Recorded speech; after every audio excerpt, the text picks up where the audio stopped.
बिस्मिल्लाहिर्रहमानिर्रहीम, अस्सलाम वालेकुम। इस चैप्टर को करवाने से पहले मैं आपको एक मैसेज देना चाहता हूँ। वो आपकी स्क्रीन के ऊपर आएगा अभी थोड़ी देर बाद, उसको आप एक दफ़ा देख लें।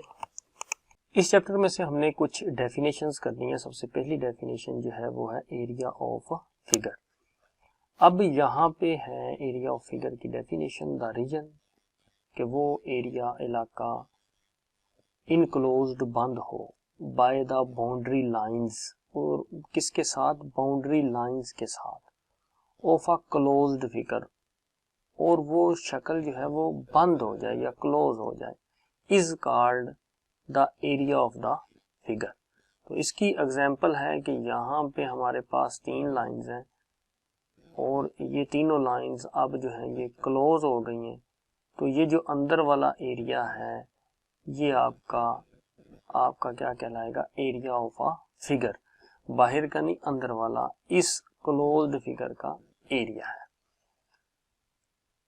अब इसकी सम प्रॉपर्टीज हैं एरिया की। The area of a closed region is expressed in square units. कोई भी यूनिट होगा तो उसका क्या होगा, स्क्वायर होगा। अगर मीटर है तो क्या होगा, मीटर का स्क्वायर होगा।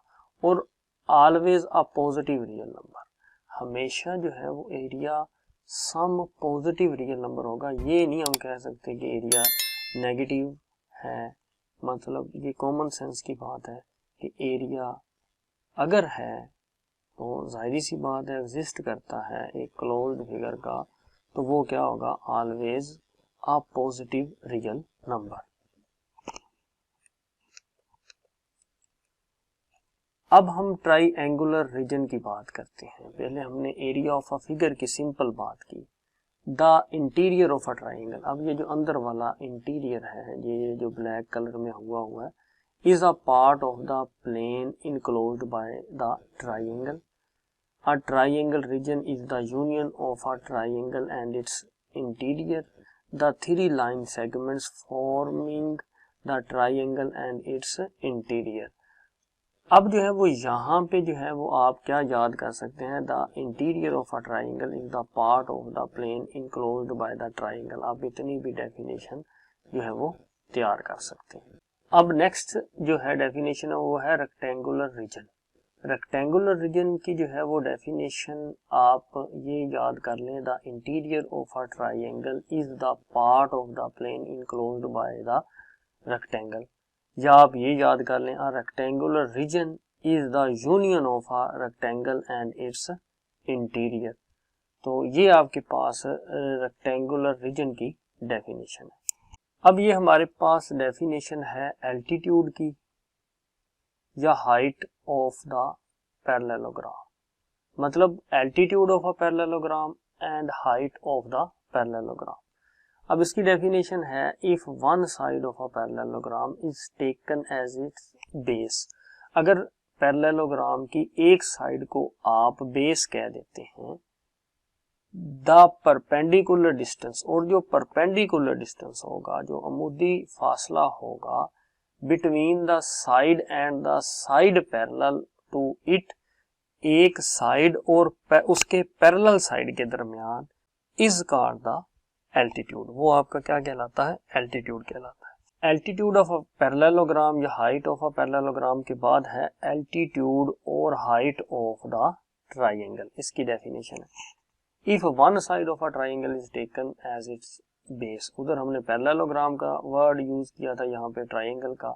The perpendicular that side from the opposite vertex, तो ऑपोजिट वर्टेक्स के दरमियान जो है वो आपका डिस्टेंस जो है इज कॉल्ड द एल्टीट्यूड और हाइट ऑफ द ट्राइंगल कहलाएगा। यहाँ पे ऑब्जेक्टिव के लिए ये बात बड़ी जरूरी है, अ diagonal of a parallelogram divides it into two congruent triangles, जिसकी साइड्स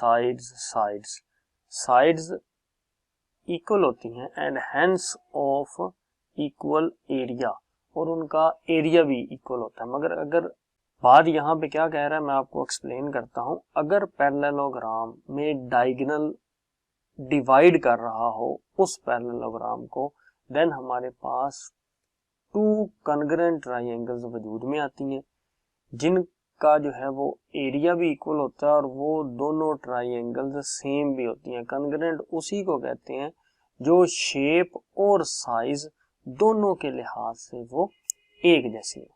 यहाँ पे हमारे पास ऑब्जेक्टिव्स हैं, the area of parallelogram is equal to that of a rectangle on the same base and having the same altitude.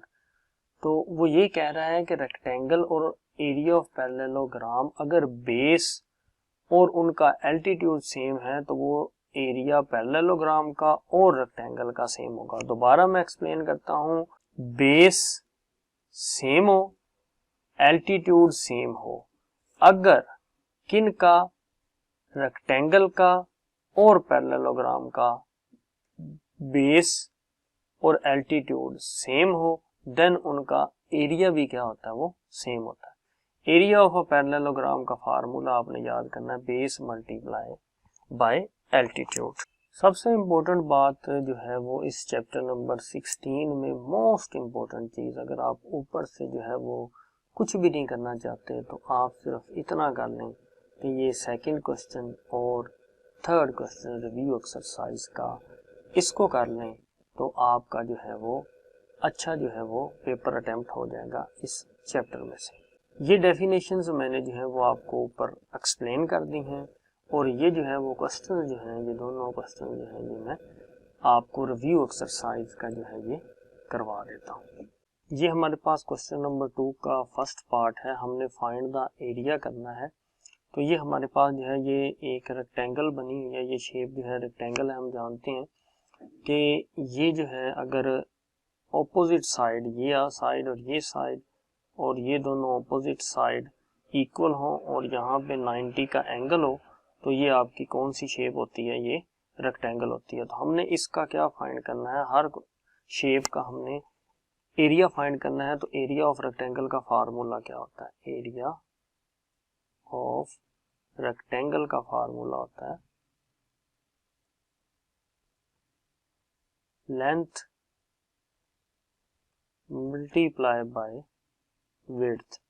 तो अगर हम देखते हैं तो यहाँ पे जो है वो लेंथ कितनी है, 6 सेंटीमीटर है, तो यहाँ पे 6 सेंटीमीटर लिख देंगे। विड्थ कितनी है, यहाँ पे 3 सेंटीमीटर, तो ये लिख देंगे 3 मल्टीप्लाई बाय 6 18 और सेंटीमीटर क्या हो जाएगा, सेंटीमीटर का स्क्वायर।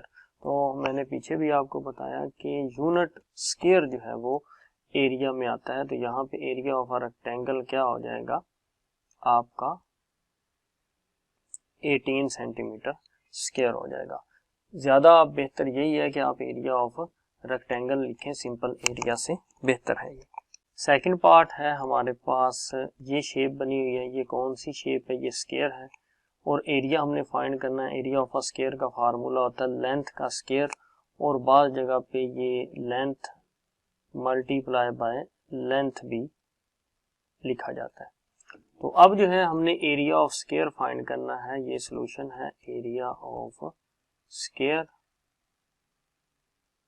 तो फार्मूला है हमारे पास लेंथ का स्क्वायर।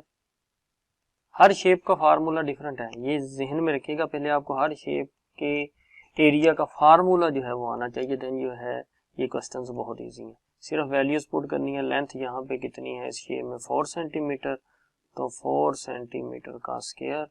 तो 4 का स्क्वायर कितना होता है, हम जानते हैं 4 का स्क्वायर होता है 4 multiply by 4 is equal to 16 और सेंटीमीटर का स्क्वायर क्या होता है, सेंटीमीटर का square.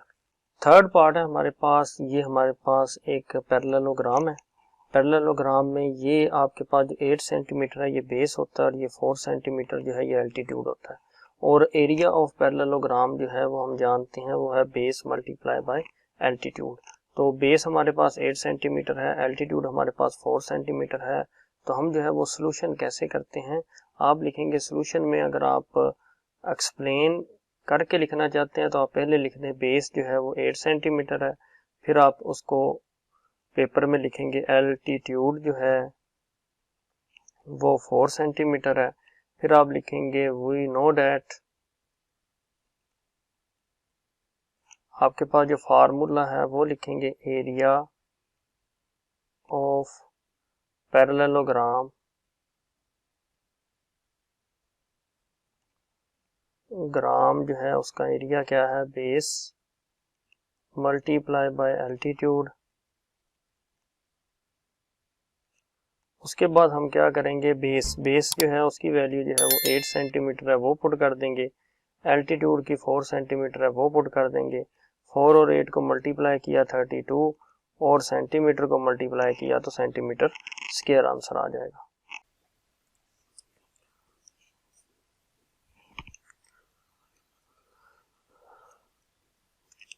Question number 4 last part. Question number 2 का फोर्थ पार्ट है हमारे पास। ये हमारे पास शेप गिवन है, ये हमारे पास क्वेश्चन पेपर में गिवन आएगा, सिर्फ ये शेप आएगी और ऊपर लिखा होगा आपके पास फाइंड द एरिया। अब जो है हमने एरिया फाइंड करना है इसका। अब जब हमने एरिया फाइंड करना है तो सबसे पहले हमें शेप का पता होना चाहिए। ये शेप क्या है, ट्राइंगल है। एरिया ऑफ ट्राइंगल का फार्मूला पता होना चाहिए, बेस मल्टीप्लाई बाय एल्टीट्यूड।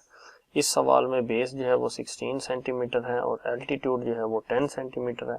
आपने लिख देना base is equal to 16 centimetre, altitude जो है ये आपके पास 10 सेंटीमीटर है। आपने लिखना है we know that area of triangle is equal to 1/2 base multiply by altitude. Formula लगा के 1/2 बेस हमारे पास जो है वो 16 सेंटीमीटर है और एल्टीट्यूड हमारे पास कितना है, 10 सेंटीमीटर। हम यहाँ पे इसको सिंप्लीफाई कर देंगे, 2 8 आर 16, तो बच जाएगा हमारे पास 8 सेंटीमीटर मल्टीप्लाई बाय 10 सेंटीमीटर। तो ये दोनों मल्टीप्लाई हो जाएंगे तो 80 सेंटीमीटर का स्क्वायर जो है ये हमारे पास आ जाएगा एरिया ऑफ ट्राइंगल। उम्मीद करता हूँ कि ये क्वेश्चन आपको समझ आ गया होगा। For more video subscribe to my channel and stay tuned with Waqar institute. Thank you.